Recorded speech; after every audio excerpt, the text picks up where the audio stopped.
It's pouring rain here in Los Angeles, and I'm going to the gym. But, you know, the yerba mate, the caffeine's flowing, and I just wanted to spell something out in case you haven't thought about it. So this program, Chat GPT, can now basically write scripts. If you write into it, I want a script that'll get into Sundance, it'll spit out a thing that's pretty much like a script that would get into Sundance. It can do really incredible stuff. I was playing with it the other day, and it's a writer.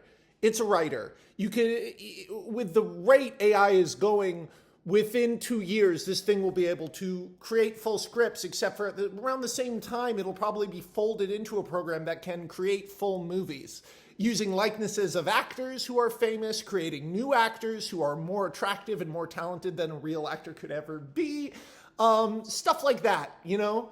Scary nihilist future stuff. And people say, oh, but, you know, it would never really replace... And of course it'll replace everything, including you, including me.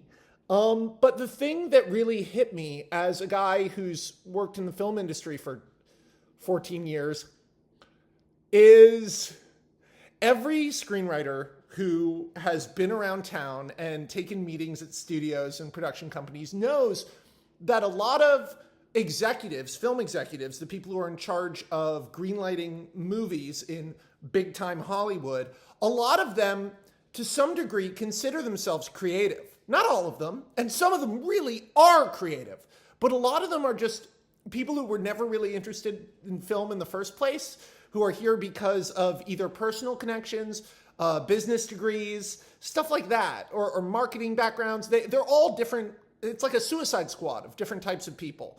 And they talk to the artists who go to them and essentially beg or pitch them to do their idea. You try to convince these people because they open the door to the money and the distribution.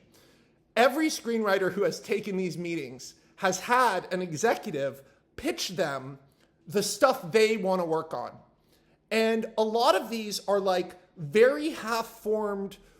Have you ever had someone who doesn't really know that much about movies or know that much about storytelling give you their idea for a movie, but there's nothing to it? Sometimes executives have great ideas, but very often there are things like, what if your dog turned into a man and you fell in love with it?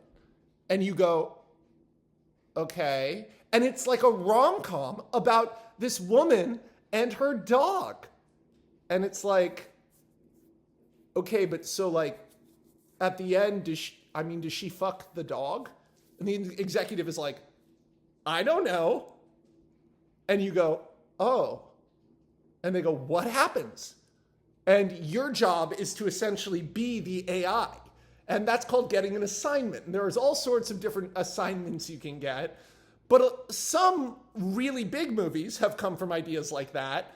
But many really terrible movies come from assignments like that were just some weird idea someone had. And I could think, I'm not going to say them, but I can think of 20 movies that fell on their faces that were just half-formed thoughts that a writer was hired because the person liked the thought, and then director was hired because the person who had the keys to the car, you know, you can get paid to do this, hired the director.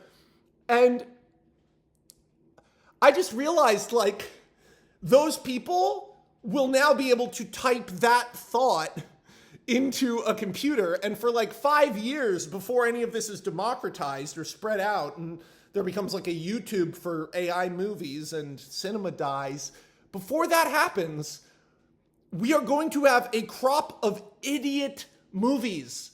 Idiot, stupid, terrible movies, worse than movies have ever been, that are these half-formed thoughts plugged into AIs that then create the most rote possible version of the idiot thing. And oh man, I was thinking about, an executive once pitched me this idea.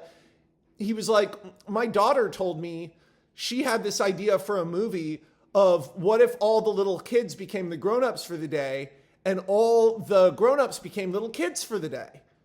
And I was like, I mean, it's a funny idea, but there would be like nuclear disasters. Who's running power plants and utilities? That's an apocalypse movie.